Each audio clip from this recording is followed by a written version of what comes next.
बालाजी, आपने इस कूटनीति से शाहू जी को तो अपने पक्ष में कर लिया, परंतु क्या इसी नीति से आप सेना भी खड़ी कर पाएंगे? उचित कहा आपने बापा जी। और यदि राजकोष को खाली करके सेना ले भी है तो बिना धन के उसे कैसे रोक सकेंगे?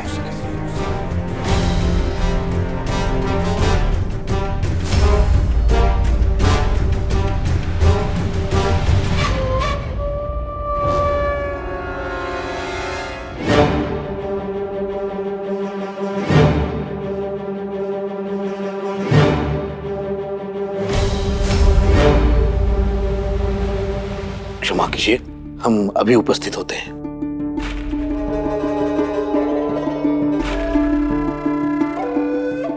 हद हो गई, बीच मंत्रणा के बुला लिया। ऐसा नहीं कैसा? माझे बरोबर चला। आओ पण। मैंने कहा ना मेरे साथ चलिए।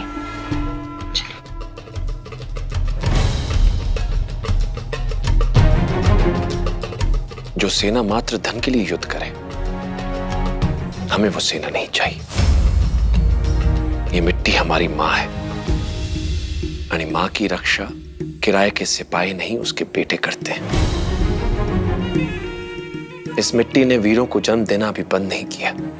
हम उन वीरों को ढूंढेंगे जो मातृभूमि के लिए मिटने को तैयार हो, धन के लिए नहीं। वैसे ये तथाकथित वीर आपके बेटे जैसे ही होंगे या उससे भी गए गुजरे? एक बात बताइए बालाजी, राज्य और तारा रानी साहिब की सेना को आप इन बालकों की सेना के साथ पराजित कर पाएंगे? बालाजी, पीतल पर सोने का पानी चढ़ाने से पीतल सोने जैसा दिखता अवश्य है, पर होता नहीं। पेशवाई मिलने पर आप और आपकी पत्नी सातारा के प्रथम परिवार बन अवश्य गए हैं, पर है नहीं। आपकी एक भी चूक, एक भी नाकामी आपके ऊपर से सोने का पानी उतार देगी।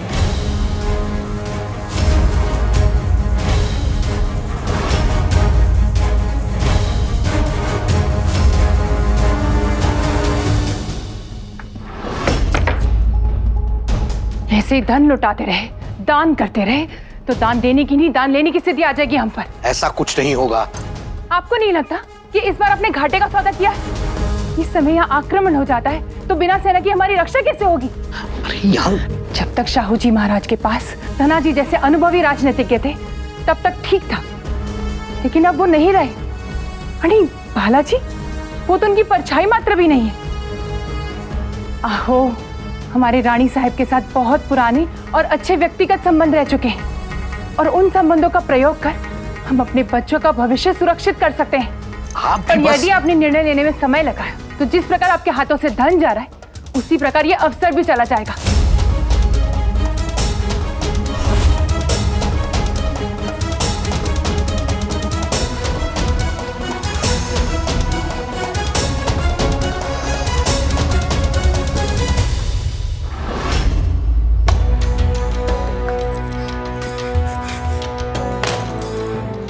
बाजी, बाजी, क्या कर रहा है तू? उठ। बाजी, क्या कर बाजी, बाजी उठ। काय करतो से? काय है?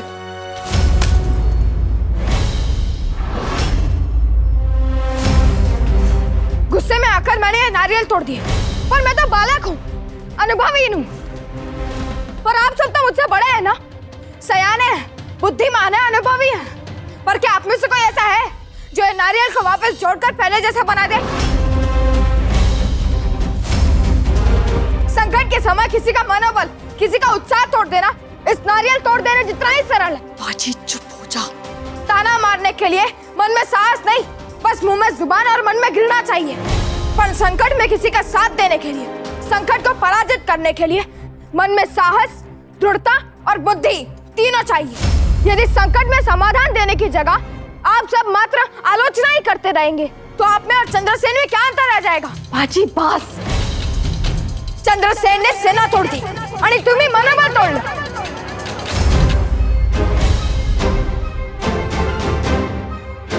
ये पूजा यहाँ के समाज में अपना स्थान बनाने के लिए रखी थी, पर अब इस पूजा का कोई अर्थ नहीं रह गया.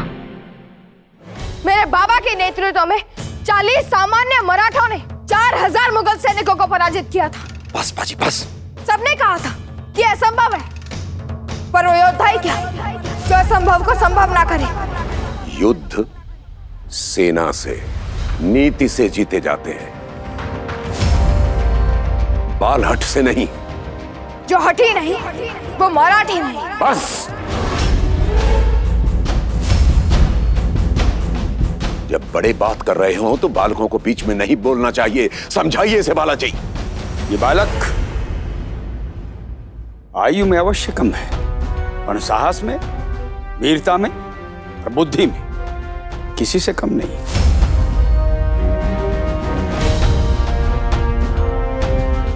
ये जो कह रहा है सत्य कह रहा है.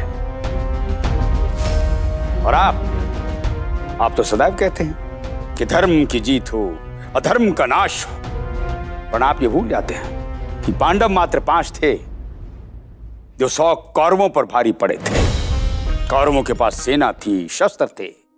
पांडवों के पास एकमात्र सत्य था, जो साहू जी महाराज के पास भी है. और सत्य कभी नहीं हारता.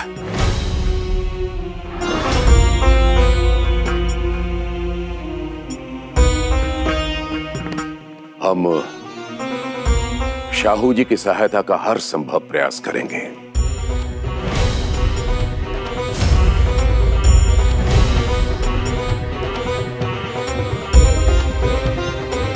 मनुष्य का हठ जब पक्का हो तो स्वयं भगवान भी उसके सामने झुक जाते हैं.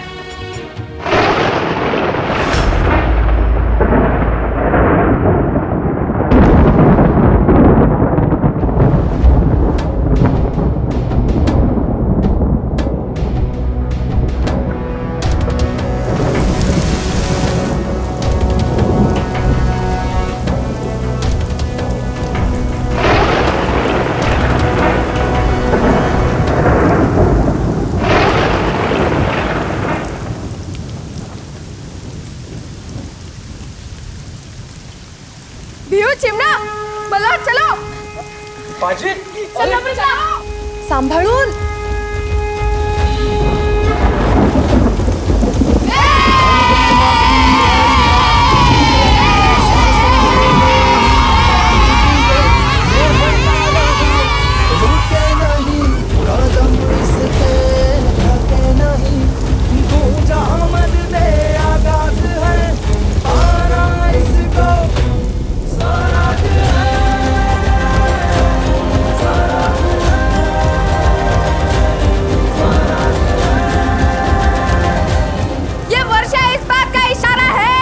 भगवान हमारे साथ हैं.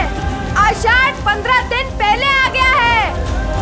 राजा हम पर वर्षा ऋतु में आक्रमण नहीं कर सकते, और जब तक वर्षा ऋतु खत्म होगी तब तक बाबा एक नई सेना खड़ी कर चुके होंगे.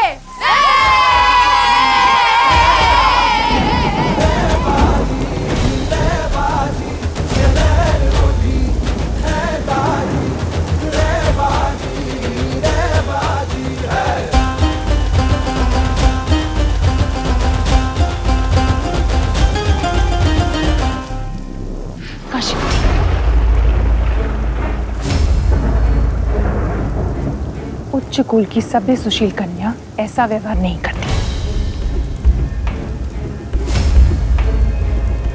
चल.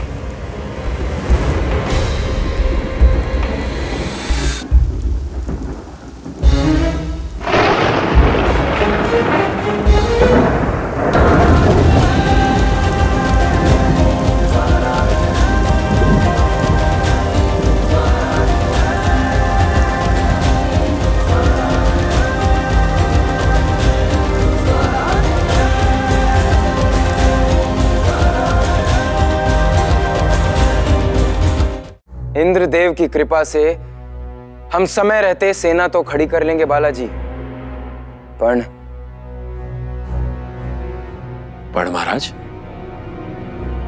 पर उस सेना को बनाए रखने के लिए हमें धन की आवश्यकता होगी।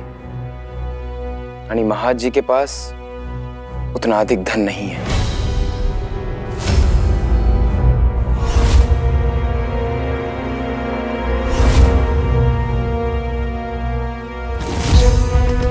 हमें वचन दीजिए कि आप शाहू जी महाराज को एक कौड़ी भी नहीं देंगे। सारा धन काशी के विवाह के लिए बचाकर रखेंगे। वचन दीजिए हमें।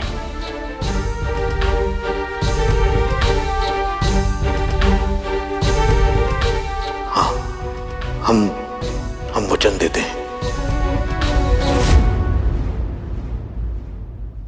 महाराज, हमारे पास जो भी शेष पूंजी है वो हमारी पुत्री काशी के विवाह के लिए है। देश के लिए हम अपना सर्वस्व दे दें, किंतु हम एक पिता भी हैं, और यदि हमें हमारी पुत्री के लिए कोई अच्छा रिश्ता ढूंढना है तो हमें अपनी हैसियत बनाए रखनी होगी।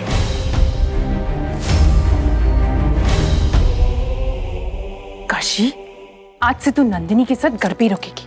कड़ला, तो वैसे ही तुम्हारे बाबा के कारण हमें इस घर के असभ्य, छोटे और गंवार लोगों के साथ समय बिताना पड़ रहा है, पर तुझ पर इसका प्रभाव पड़ने नहीं देंगे। आणि तू इनको बारिश में भीगता देख तेरा मन मचल पड़ा। कल ये मेंढक की तरह टटर करेंगे तो तू पण करना का हो? शिवबाई, काशी बच्ची है, जाऊ द्या ना। आप पेशविन बाई अवश्य हैं, पर हमारे पारिवारिक मामले में बोलने का अधिकार आपको नहीं है। आपने स्वयं अपने बच्चों को क्या संस्कार दिए हैं? मेरी आई के दिए हुए संस्कार ने मुझे अब तक रोक कर रखा था, वरना ये उत्तर आपको बहुत पहले मिल गया होता। क्या मतलब है तुम्हारा? तुम हमारी आई को कौन सा उत्तर देते?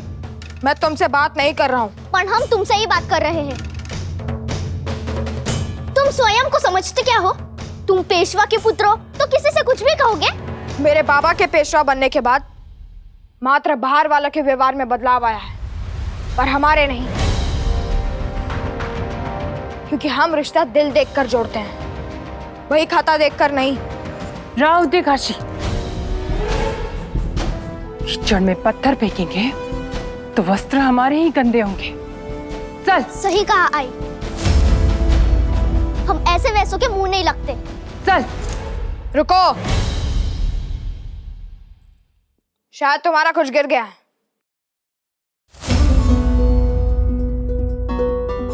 ये लो, तुम्हारी सोच नीचे गिरी हुई मिली थी।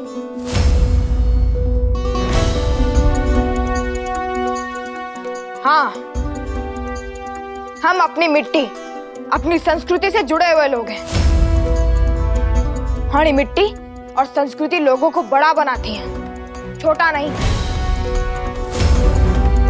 समय बदल रहा है, आप भी अपनी सोच बदल लीजिए। चल आई। पाजी, पाजी,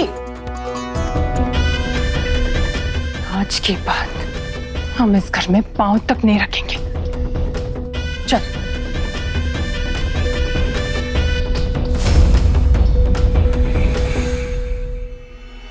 हम समझ सकते हैं महाराज,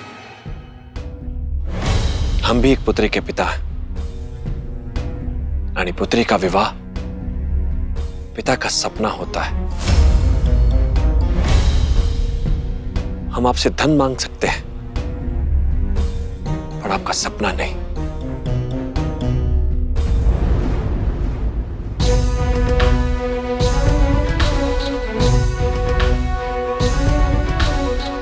महाराज जी, यदि ऐसा हो कि आप अपने धन का प्रयोग हमारी सेना के लिए करें, यानी आपकी पुत्री के लिए योग्य वर हम ढूंढें,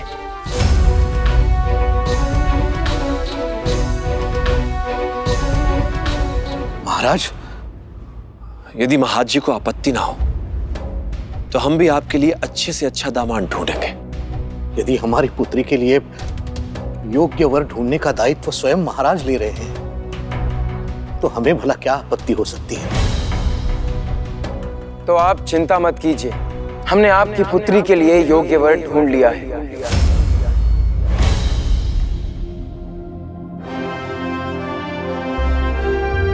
महाराज, हम चाहते हैं कि आपके और बालाजी के बीच राजनीतिक संबंध अब पारिवारिक हो जाएं।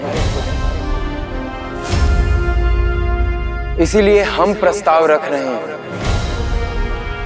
कि आपकी पुत्री काशीबाई का विवाह बालाजी के पुत्र बाजीराव से हो।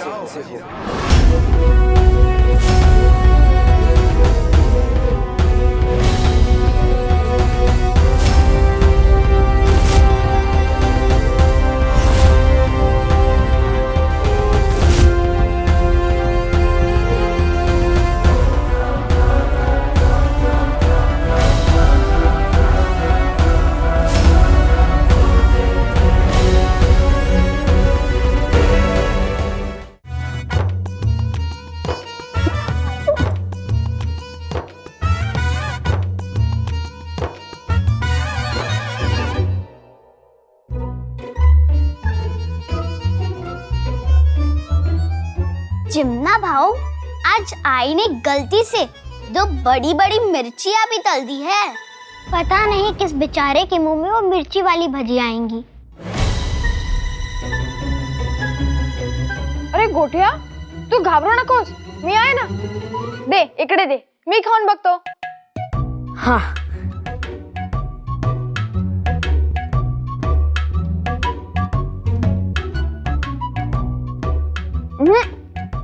ये मिर्ची वाला भजिया नहीं था, दूसरी ये।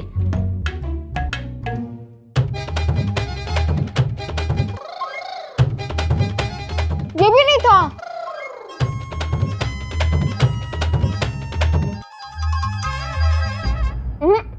ये भी नहीं था।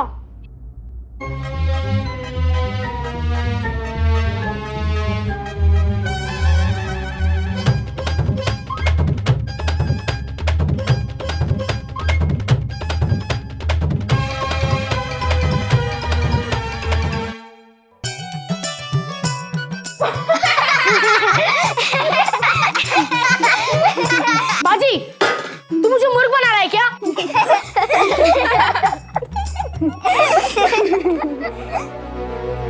काकू, बगा ना, बाजी मेरी सारी भजिया खा गया।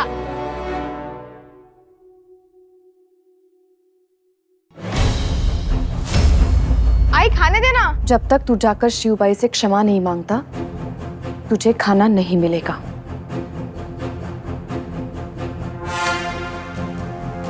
पर आए, उन्होंने तेरा अपमान किया था। उन्होंने जो कुछ भी कहा उससे मेरा अपमान नहीं हुआ बाजी, पर उनके कुछ कहने पर तूने जो अपनी मर्यादा तोड़ दी उससे मेरा अपमान हुआ। अपनी संतान के आचरण से आई का सम्मान या अपमान तय होता है बाजी। आई तो भाव के ही पीछे क्यों लगी रहती है? झगड़ा तो उस काशी ने शुरू किया था। चुप कर भाव की चमची, तुझे क्या पता झगड़ा किसने शुरू किया था? क्योंकि मुझे भाव पर विश्वास है। बिना देखे आपने भगवान को देखा है? नहीं, पर उन पर विश्वास करते हो ना? हाँ, तो बस ऐसे ही मैं भी आंख बंद करके अपने भाव पर विश्वास करती हूँ। यदि भाव ने लड़ाई की होगी तो किसी सही काम के लिए की होगी। इस परिवार में कितना प्यार है ना गोटिया। सब एक दूसरे से नहीं, एक दूसरे के लिए लड़ रहे हैं। आई, शिवबाई ने दरबार में तेरा उपहास किया था, फिर पूजा में भी तुझे बातें सुना रही थी, तो मैं शांत कैसे रहता? चिमना, समझा दे अपने भाव को। उसे अपनी आई की आज्ञा का पालन करना होगा। इस घर के बच्चे बड़ों से और विशेष करके किसी नारी से इस तरह बात नहीं करते। भियू, तू भी ऐसे कहते कि इस घर के बच्चे किसी की भी गलत बात नहीं सुनते, फिर चाहे वो पुरुष हो या स्त्री। समझा दे इसे चिमना कि सही बात अगर गलत जगह और गलत समय पर बोली जाए तो उसे सही नहीं माना जाता। इसे अपनी आई की आज्ञा का पालन करना होगा। जाकर शिवबाई से क्षमा मांगनी होगी, वरना मैं ये समझ लूंगी कि शिवबाई सच कह रही थी और मेरी ही परवरिश में खोट है।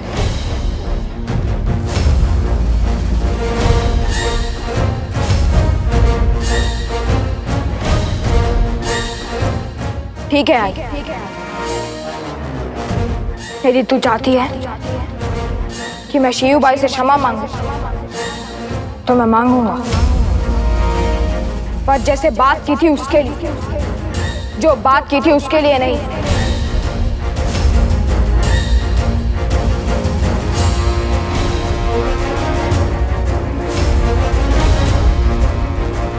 अब इस बरसात में मैं अकेला जाऊंगा क्या?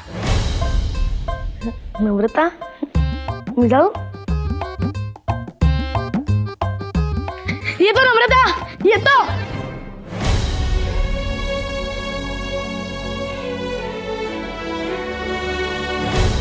आई ने भी हमें कितने खराब मौसम में क्षमा मांगने के लिए भेजा है। हो रे बाजी, काकू से बहुत बड़ी भूल हो गई। हमें क्षमा मांगने के लिए तब भेजना चाहिए था जब सुहानी हवा चल रही हो, बगिया में फूल खिल रहे हो, कोयल कू कू करके गाना गा रही हो। वाह वाह। वैसे सासवड़ के आने के बाद से आई कुछ बदली बदली सी है। आई ने ही तो मुझे सिखाया था कि जो सही है वो किसी के आगे झुकता नहीं, और अब स्वयं मुझे क्षमा मांगने के लिए भेज रही है। सासवड़ की बातें तू सासवड़ भी छोड़ देना बाजी। अनेक लक्षात टेव, कभी कभी स्थिति ऐसे आती है कि हमें ना चाहते हुए भी झुकना पड़ता है। ऐसी स्थिति के चलते मेरा विवाह नम्रता से हुआ था। कोटिया, तेरी हर बात घूम फिर के नम्रता पर कैसे आ जाती है? इसी को तो प्रेम कहते हैं रे बाजी। क्या तू नहीं समझेगा? अगर इसे तुझे समझना है तो तुझे विवाह करना पड़ेगा सालेल।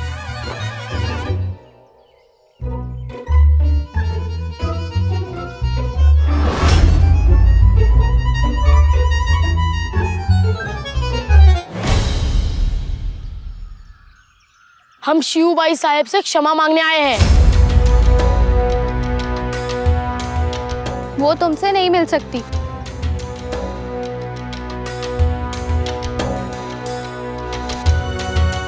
मेरी आई ने मुझे आदेश दिया है कि मैं तुम्हारी आई से क्षमा मांगू, और मैं अपनी आई का आदेश नहीं टाल सकता। और हम अपनी आई की बात नहीं टाल सकते। उन्होंने कहा कि नहीं तुम हमारे परिवार से बात करोगे, नहीं हम तुम्हारे परिवार से। इसलिए अपने इस लंगूर मित्र को लो और यहाँ से चले जाओ।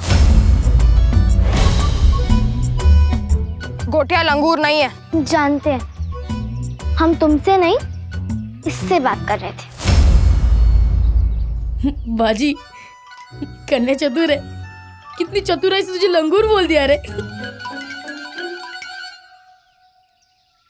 जिस पर बाजी का अधिकार नहीं वो उसे मांगता नहीं, और जिस पर बाजी का अधिकार है वो उसे छोड़ता नहीं।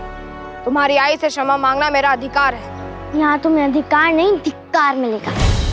ये हमारा इलाका है, यहाँ हमारी आज्ञा के बिना तुम एक कदम भी आगे नहीं बढ़ा सकते। लो बढ़ा लिया, अब बताओ क्या करोगे? ये तुम्हारा इलाका था, बाजीराव जहाँ पाँव रखता है वो इलाका उसका हो जाता है। अब मुझे यहाँ आने से ना तुम रोक सकती हो ना तुम्हारी आई।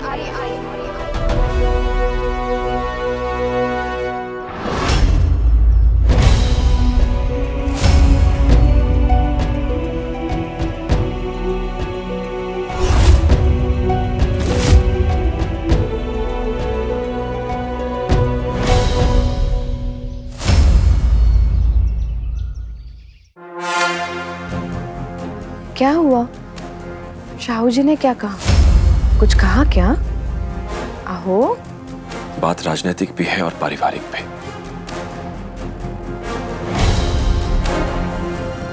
शाहू जी ने एक ऐसा आदेश दिया है जिससे हमारा बाजी एक ऐसे बंधन में बन जाएगा जिससे वो 7 जन्मों तक नहीं तोड़ पाएगा। मंजे, मैं कुछ समझी नहीं। शाहू जी ने बाजी का रिश्ता महाजी की पुत्री काशी से तय कर दिया।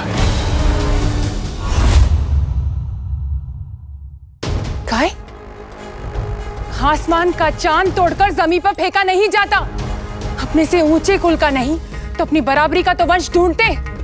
आपने ढूंढा भी तो क्या, बालाजी और उसका परिवार। न वंशोत्तम न वर।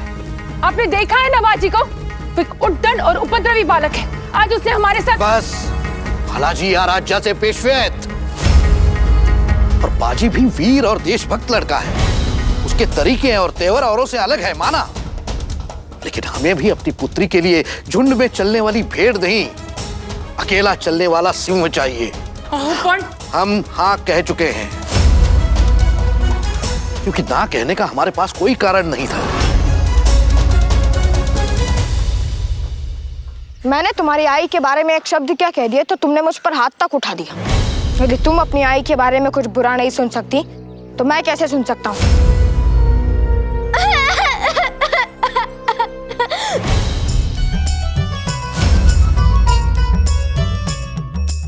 धूर्त, तुमने मुझे धोखा दिया।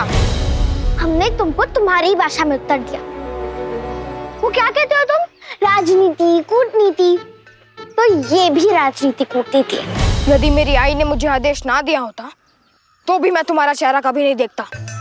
अब हटो और मुझे तुम्हारी आई से क्षमा मांगने दो, ताकि ये बात हमेशा के लिए खत्म हो जाए।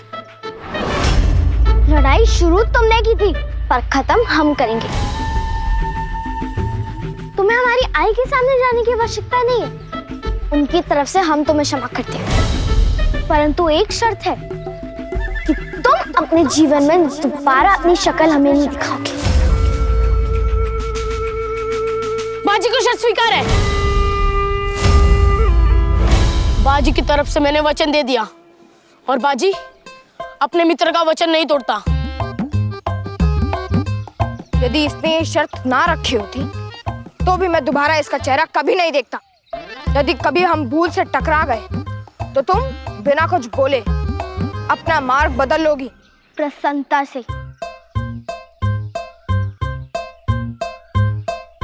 और हाँ, एक बात याद रखना, लड़ाई चाहे कोई भी क्यों न समाप्त करे, पर बाजीराव की हर लड़ाई बाजीराव के जीत के साथ ही समाप्त होती है।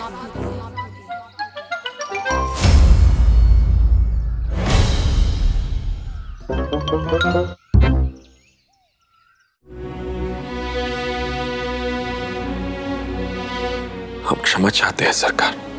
हमें इतना बड़ा निर्णय आपसे और बाजी से बिना विचार विमर्श किए लेना पड़ा। उन्होंने देश और स्वराज के लिए हमसे हमारा पुत्र मांगा, हमने दे दिया। आपने हाँ कर दी, पर जब शिवबाई और महाजी को ये पता चलेगा कि हमारा पुत्र अल्पायु है तो क्या वो इस रिश्ते के लिए तैयार होंगे? हमें उन्हें सत्य बताना होगा। जिस कन्या का जीवन बाजी के जीवन से जुड़ने वाला है, उसे एवं उसके माता पिता को हमें ये बताना होगा कि बाजी की जीवन रेखा बहुत छोटी है।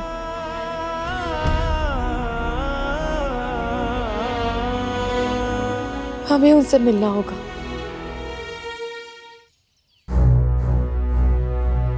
हमें किसी भी स्थिति में इस विवाह को रोकना होगा।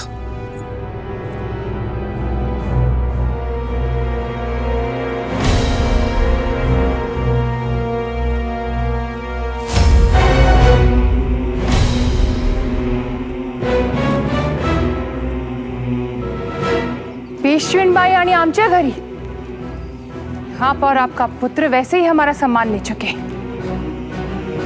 शाहू जी की आज्ञा से हमारी बेटी भी ले लेंगे। अब और क्या बचा है पेशवेनबाई, जिसे लेने के लिए आपको स्वयं हमारे घर आना पड़ा? मैं यहाँ कुछ लेने नहीं आई हूँ, आपको कुछ बताने आई हूँ।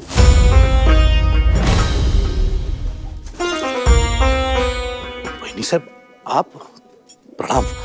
प्रणाम। अच्छा, अचानक? जिस घर की शान को देखने के लिए गर्दन उठानी पड़ती है, उसी घर की बेटी को अपनी बहू बनाने के स्वप्न देख रही हैं आप। घर आए अतिथि से ऐसे बात की जाती? ये शिष्टाचार इन्हीं से सीखा है हमने। ये और उनका पुत्र घर आए मेहमान से ऐसे ही व्यवहार करते हैं। आणि मी पण तेच केलं। मैं जानती हूँ शिवबाई साहब, आप मुझे अपमानित कर रही हैं ताकि मैं गुस्से में आकर ये रिश्ता तोड़ दूं। पण मला क्षमा करा। राजाज्ञा का पालन करना मात्र पेशवा का ही नहीं, पेशवीनबाई का भी धर्म होता है। भले ही मुझे और मेरे परिवार को शिष्टाचार निभाना ना आता हो, पर धर्म निभाना आता है। और आज आपसे यहाँ एक पेशवीनबाई नहीं, एक माँ मिलने आई है। एक ऐसी माँ जिसका पुत्र अल्पायु है।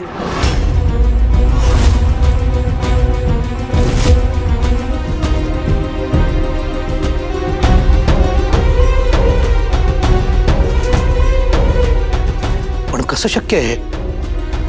बाजी तो एक स्वस्थ और वीर बच्चा है। बाजी की कुंडली स्वयं ब्रह्मेंद्र स्वामी ने बनाई है और उन्होंने ये भविष्यवाणी की है कि बाजी अल्पायु है। आणि ब्रह्मेंद्र स्वामी जी की कही हुई बात कभी गलत नहीं होती। आहो, तुम ही सांगत होते ना कि आपको इस रिश्ते को मना करने के लिए कोई वजह नहीं मिल रही। देखिए, कारण मिल गया। माँ बाप बेटी को सुहागन बनने के लिए विदा करते हैं, विधवा बनने के लिए नहीं। पहले तो ये पता था कि इनके पास धन धान्य नहीं है, अब पता चल रहा है बाजी के पास जीवन भी कम है। जीवन में कितने पल हैं ये गिनना तो कायरों का काम होता है भाई साहब, पर वीर तो हर पल में जीवन कितना है ये देखता है। मेरे पुत्र की आयु कम है पर कहानी बड़ी होगी। ब्रह्मेंद्र स्वामी ने बाजी के अल्पायु होने के अलावा और 2 भविष्यवाणियां भी की थी। ये कुंडली देखकर हम 3 भविष्यवाणियां करते हैं। यह है आपका पुत्र, अजय, अद्वितीय, पण अल्पायु। बाजी एक दिन में 2.5 दिन जीता है, एक रात में 2.5 रात जागता है। उसने आज तक जो कुछ भी किया है वो करने के लिए लोगों को पूरी आयु लग जाती है, और वो इसके बाद जो कुछ भी करेगा वो कोई 7 जन्मों में भी नहीं कर पाएगा। राहुत या पेशवीनबाई, हमारी बेटी इतनी भी अभागी नहीं है कि उसका विवाह किसी अल्पायु वर से करना पड़े हमें। योद्धा की आयु नहीं देखी जाती, उसका शौर्य देखा जाता है।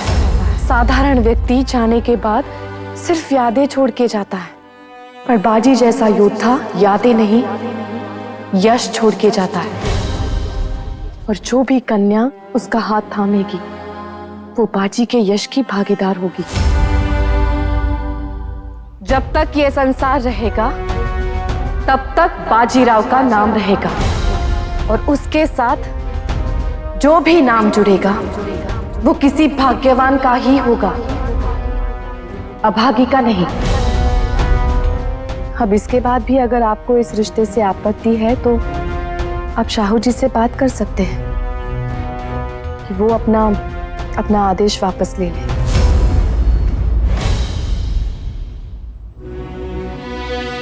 ये थे।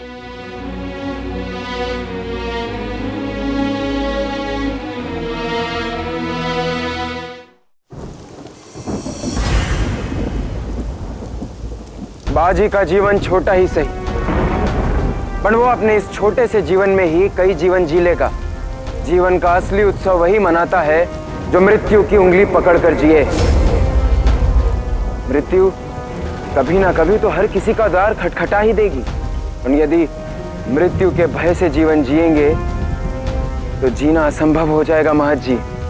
महाराज, हम जानते हैं ये विवाह आपकी राजनीति के लिए बहुत आवश्यक है, पर एक आई का हृदय राजनीति नहीं समझता। हम कैसे अपनी पुत्री का विवाह एक अल्पायु वर के साथ करते? वो उस व्यक्ति के साथ क्या सुख देखेगी?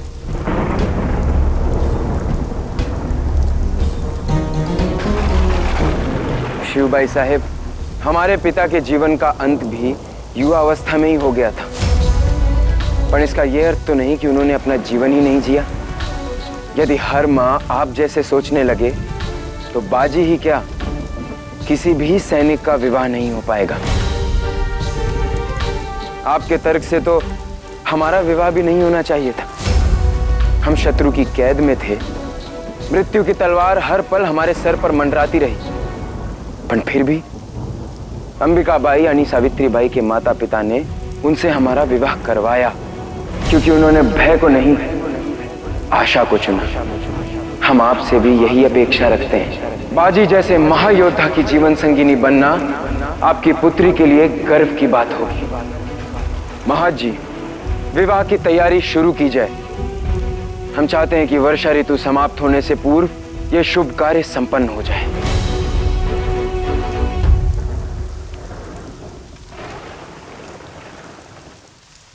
आदरणीय पेशवीन बाई साहेब, प्रणाम।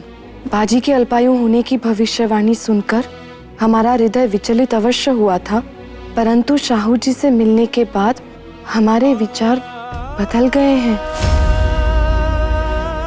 और सत्य तो यही है कि मात्र बाजी का ही नहीं, बल्कि संसार का प्रत्येक जीवन सदा मृत्यु की छाया में ही पलता है, और आने वाली मृत्यु के भय से जीवन जीना नहीं छोड़ा जाता।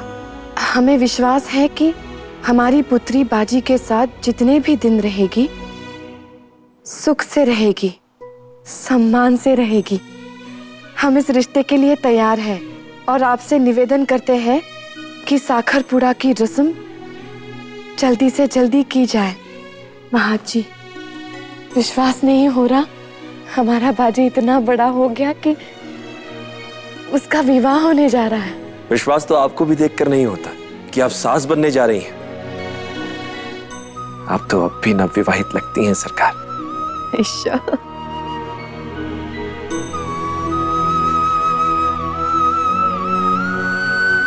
मैं नम्रता से मिलकर रहता हूँ। मेरा मतलब है चिमनी और व्यू से भी। बाजी, तुझे इतना समय क्यों लग गया? मैं महाराज जी के घर से बाहर निकला तब वर्षा आरंभ हो गई, और फिर एक काका की बैलगाड़ी कीचड़ में फंसी हुई थी, तो उसे निकालने में समय लग गया। क्या हुआ महाराज जी के घर पे? शिव काके से तो मैं नहीं मिल पाया, पर उनकी अकड़ू और उदंड बेटी काशी ने मुझे उनके स्थान पर क्षमा कर दिया। अरे पर मैंने उनसे क्षमा मांग लिया, अब मुझे उनके बारे में कुछ भी नहीं सुनना।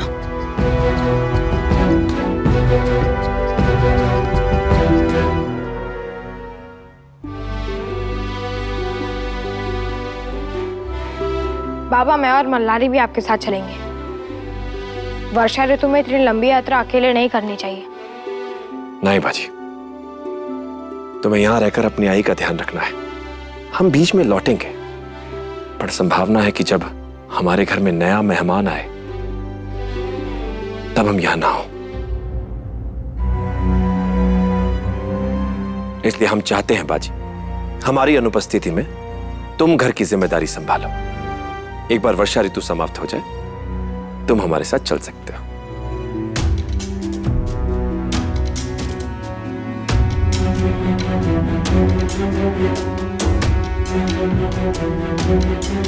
ये तो हम ही काळजी घ्या सरकार। तुम्हें पण।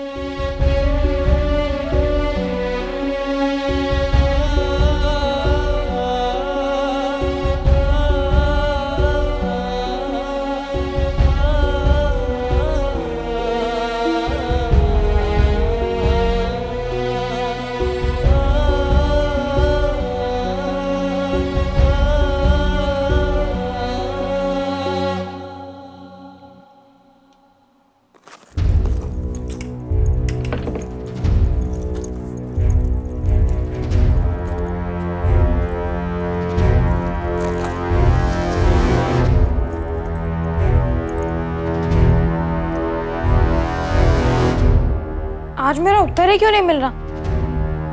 बात क्या है? आई, नको। आई, तुझे एक लड्डू तो खाना ही होगा, तेरे लिए ना सही, पर शिशु के लिए। चिमना, नको नको मला। अरे छोड़। भीऊ, मेरा उत्तर ही ले आना। थाम भीऊ। बाजी, आज से मैं और भीऊ तेरा कोई काम नहीं करेंगे। आई, मैं समझ गया कि तू मुझे सबक सिखाना चाहती है, पर मैं सबक सीख गया। आगे से मैं चाहे कितना भी व्यस्त क्यों ना रहूं, अपनी चीजों को सही जगह पर रख दूंगा, ताकि मुझे वो सही समय पर मिल सके। पर आई, अभी मेरे पास उस गलती को सुधारने का समय नहीं है, मुझे देर हो रही है। जानती हूँ बाजी, इसीलिए तो सोचती हूँ तुझे कोई चाहिए जो तेरी सहायता करे, तेरे साथ रहे। तुझे एक साथी चाहिए। मल्हारी आए ना? मल्हारी तो है ही, पर एक ऐसा साथी जिसके साथ तू अपने सुख दुख बांट सके।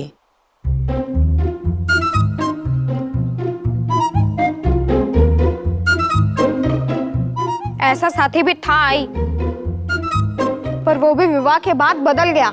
विवाह के बाद तो तू भी बदल जाएगा रे बाजी। है नम्रता? विवाह के बाद वो बदलता है जो विवाह करता है, पर मैं तो विवाह करूंगा ही नहीं। विवाह तो तुझे करना ही पड़ेगा, और वो भी बहुत जल्दी। मैं साथी की नहीं, जीवन साथी की बात कर रही थी बाजी। मैंने और तेरे बाबा ने तेरा रिश्ता पक्का कर दिया है।